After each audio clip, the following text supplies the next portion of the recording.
Good morning to you, and thank you for joining us.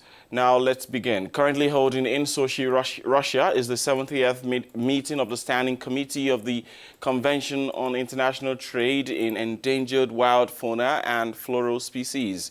And there, Madagascar, known for its precious rosewood trees, defended its project of auditing and selling its stocks, particularly rich in biodiversity. The rainforest of Atsinanana, UNESCO World Heritage Site, shelters some of the world's most intact forests and unique ecosystems. This property is placed on the list of sites in danger of UNESCO because of the pressures that impact it. They include illegal mining, lemur poaching, but especially the illegal overexploitation of precious wood related to the traffic of these species. Nevertheless, Jerry, the civil society has rebelled against this new plan. According to its representatives, no mechanism has been provided to ensure traceability and transparency in the use of funds generated by the sale of the logs. To better understand this, we are joined by Clovis Razafi-Malala, an environmental activist in Madagascar. Clovis Razafi-Malala, thanks for joining us. What do you think of the project to audit and sell the precious wood stocks defended by the Malagasy authorities at the 70th meeting of the Standing Committee of the CITES in Sochi? Tout d'abord, à mon avis personnel, first of all, in my personal opinion, this is not the time to do this because, as you know, we are now in the preparatory phase of the presidential election. So this is not the time. And then, given the situation, we have always asked our government to create a joint organization composed of representatives of the state and the civil society who are more familiar with the situation. Des sociétés civiles qui connaissent mieux la situation. While the government has always refused our proposal when it does not really know what is happening there in the forest. So if it insists on monitoring and controlling the stock of wood, it will again be distorted.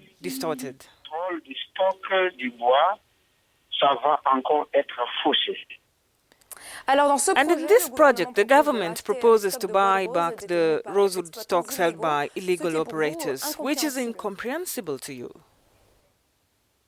Bien sûr, je ne comprends pas la décision du gouvernement d'indemniser les trafiquants de bois de rose. Of course, I do not understand the government's decision to compensate rosewood traffickers. Instead of imprisoning them, our government prefers to compensate them.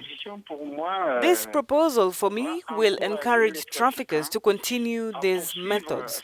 It is certain that there will still be wood cutting if this proposal is accepted by CITES.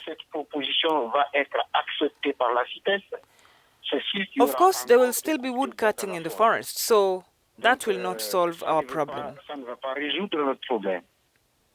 And what is the best procedure for you to solve this problem of selling seized rosewood stocks? Afin de régler ce problème, il faut que ça soit consensuel, c'est-à-dire, comme je vous ai dit tout à l'heure. In fact, to solve this problem, it must be consensual. That is, as I said earlier, create a mixed organization composed of government officials, civil society officials, and also officials from the decentralized community. And then we need a plan, an asset-sharing plan. That is, after selling the stocks, we need a sharing plan, which is the percentage of the assets for the district, for the commune, for the region, and for the central government. Un plan de partage, c'est-à-dire le pourcentage des avoirs pour le district, pour la commune, pour la région et pour le gouvernement central. And the last question, what is the situation on the ground as the government announces this project? Actuellement, Il n'y a plus de coupe du bois des roses dans la forêt. Currently, there is no longer any rosewood cutting in the forest. First, because wood is becoming scarce, so it is very difficult to find wood of exploitable size, and also there are civil society organizations. There's also the government's intervention. Certainly, it is not enough, but it slows things down a little. Certes, c'est pas suffisant, mais ça ralentit un peu les choses. Localement, il y a toujours des... And locally, there are always orders to transport wood from one place to another, precisely to prepare the government's plan. So people collect the wood that is somewhere in the water, for example, in the sand, in the sea, in the forest, just to create stocks to prepare for the patches planned by the government. Essayer de ramasser les bois qui sont enfouis quelque part, dans l'eau, dans le sable, dans la mer, dans la forêt, juste pour créer des stocks, pour préparer l'achat prévu par le gouvernement.